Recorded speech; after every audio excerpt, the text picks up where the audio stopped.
Welcome to my channel. ഇന്ന് ഓണം സ്പെഷ്യലായിട്ട് നമ്മൾ ഉണ്ടാക്കാൻ പോകുന്നത് പായസങ്ങളുടെ രാജാവ് എന്നറിയപ്പെടുന്ന അടപ്രഥമനാണ്. അടപ്രഥമൻ ഉണ്ടാക്കാൻ എന്തൊക്കെ വേണമെന്ന് നോക്കാം. 200 ഗ്രാം അരിയട, 350 ഗ്രാം ശർക്കര, 2 ടേബിൾ സ്പൂൺ നെയ്യ്, 1 കപ്പ് ഒന്നാം പാല്, 2 കപ്പ് രണ്ടാം പാല്, ഉണക്കമുന്തിരി, അണ്ടിപ്പരിപ്പ്, തേങ്ങാക്കൊത്ത്, 1/2 ടീസ്പൂൺ ചുക്കുപൊടി, 1/2 ടീസ്പൂൺ ഏലക്കാപ്പൊടി, ചെറിയ ജീരകം പൊടിച്ചത് 1/4 ടീസ്പൂൺ. നമ്മുടെ അടപ്രഥമൻ തയ്യാറാക്കാൻ 200 ഗ്രാം അളവിൽ അട എടുത്തിട്ടുണ്ട്. നമുക്ക് അട അരിയുടെ ആണെങ്കിൽ എടുക്കാം, അല്ലെങ്കിൽ സേമിയ അട ആണെങ്കിലും എടുക്കാവുന്നതാണ്. ഇനി നമുക്ക് അട എല്ലാം വേവിച്ചെടുക്കാം. നമ്മുടെ അട വേവിച്ചെടുക്കാനായിട്ട് കുറച്ച് വെള്ളം ഒന്ന് തിളപ്പിക്കുകയാണ്. നന്നായിട്ടൊന്ന് തിളച്ച് കഴിയുമ്പോഴേക്കും അട ഇതിലേക്ക് ചേർക്കാവുന്നതാണ്. അരിയുടേതാണ് ഉള്ളതെങ്കിൽ ഏകദേശം 15 മുതൽ 20 മിനിറ്റ് വരെ തിളപ്പിക്കുമ്പോഴേക്കും നന്നായി വെന്ത് കിട്ടും. അതല്ല സേമിയ അടയാണെങ്കിൽ 10 മിനിറ്റ് മതിയാകും. അപ്പോൾ നന്നായിട്ടൊന്ന് വെന്ത് കിട്ടട്ടെ.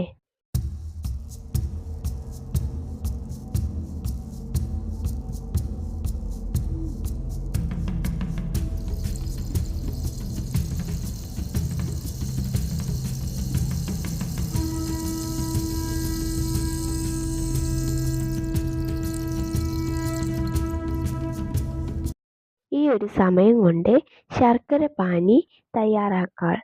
അപ്പോൾ അതിനു വേണ്ടി ഒരു പാത്രത്തിൽ 350 ഗ്രാം അളവിൽ ശർക്കര ചേർത്ത് കൊടുക്കുകയാണ്. കൂടെ തന്നെ 1/2 കപ്പ് അളവിൽ വെള്ളം കൂടി. ഇനി ഈ ശർക്കരയെല്ലാം ഉരുകി കിട്ടട്ടെ.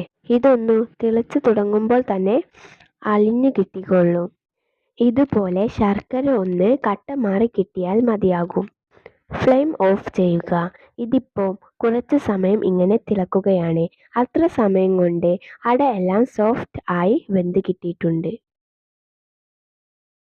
അപ്പോൾ ഇത് ഇത്ര തന്നെ മതിയാകും. ഫ്ലെയിം ഓഫ് ചെയ്യാം.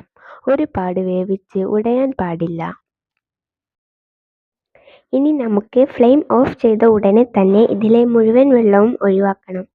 ഇനി അട 3-4 പ്രാവശ്യം പച്ചവെള്ളത്തിൽ കഴുകിയെടുക്കണം. ഈ രീതിക്ക് ഞാൻ കഴുകിയെടുത്തിട്ടുണ്ട്. ഇനി നമുക്ക് പായസം തയ്യാറാക്കാൻ ഒരു വാവട്ടമുള്ള പാത്രത്തിലേക്ക് 1 ടേബിൾ സ്പൂൺ അളവിൽ നെയ്യ് ചേർത്ത് കൊടുക്കാം. 4 ടീസ്പൂൺ അളവിൽ ചെറുതായിട്ട് അരിഞ്ഞ തേങ്ങാക്കൊത്ത് ചേർത്ത് ഒന്ന് വറുത്തെടുക്കാവുന്നതാണ്.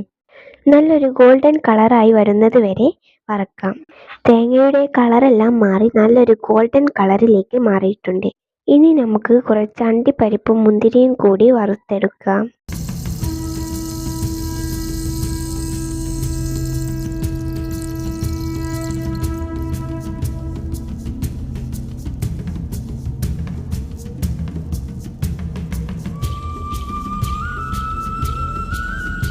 അണ്ടിപ്പരിപ്പിൻ്റെയും മുന്തിരിയുടെയും കളറൊന്ന് മാറിക്കഴിഞ്ഞാൽ ഇതെടുക്കാവുന്നതാണ്.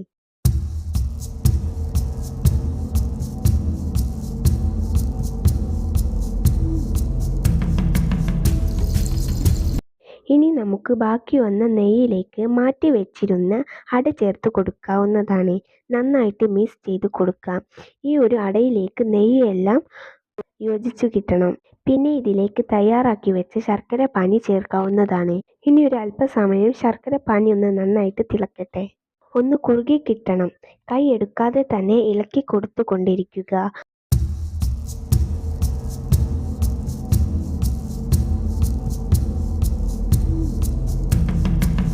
ഒരല്പസമയം ഇത് ഇളക്കി കൊടുത്താൽ ശർക്കര പാനി നന്നായി കുറുകി കിട്ടും. ശർക്കര പാനി നന്നായി കുറുകി വന്നിട്ടുണ്ട്. ഇനി ഇതിലേക്ക് 2 കപ്പ് അളവിൽ രണ്ടാം പാൽ ചേർത്ത് കൊടുക്കാം. ഒന്നാം പാൽ മാറ്റി വെച്ചിരിക്കുകയാണ്. ഈ സമയം കൊണ്ട് രണ്ടാം പാൽ ചേർത്ത് നന്നായി ഇളക്കി യോജിപ്പിക്കുക.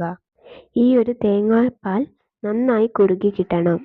എത്രത്തോളം അട വെന്ത് കിട്ടണം അത് ആദ്യം തന്നെ വേവിക്കണം. ശർക്കര പാനിയിലേക്ക് അട ഇട്ട് കഴിഞ്ഞാൽ അട വേവൂല. അത് പ്രത്യേകം ശ്രദ്ധിക്കണം. ഇനി ഇതിലേക്ക് പൊടികൾ ചേർത്ത് കൊടുക്കാം. 1/2 ടീസ്പൂൺ അളവിൽ ചുക്ക് പൊടി ചേർക്കാവുന്നതാണ്. 1/2 ടീസ്പൂൺ അളവിൽ ഏലക്ക പൊടിച്ചത്, പിന്നെ ഒരു 1/4 ടീസ്പൂൺ ചെറിയ ജീരകം പൊടിച്ചതും ചേർക്കാം. ഇതിനൊപ്പം ഒരു പിഞ്ച് അളവിൽ ഉപ്പ് ചേർക്കാം. ഇത്രയും ചേർത്തിട്ട് നന്നായി ഒന്ന് യോജിപ്പിച്ച് എടുക്കാം.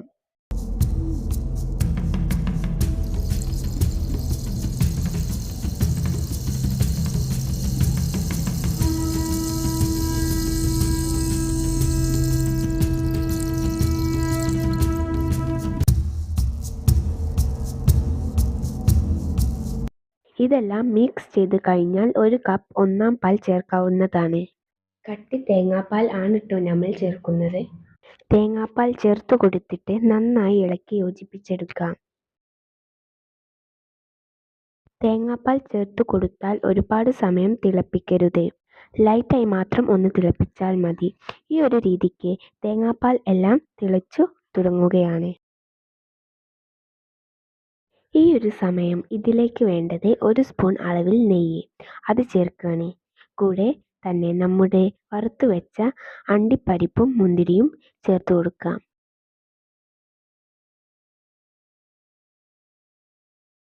ഇത്രയ്ക്കും കട്ടിക്കാണ് ഈ അടപ്രഥമൻ തയ്യാറാക്കുന്നത്.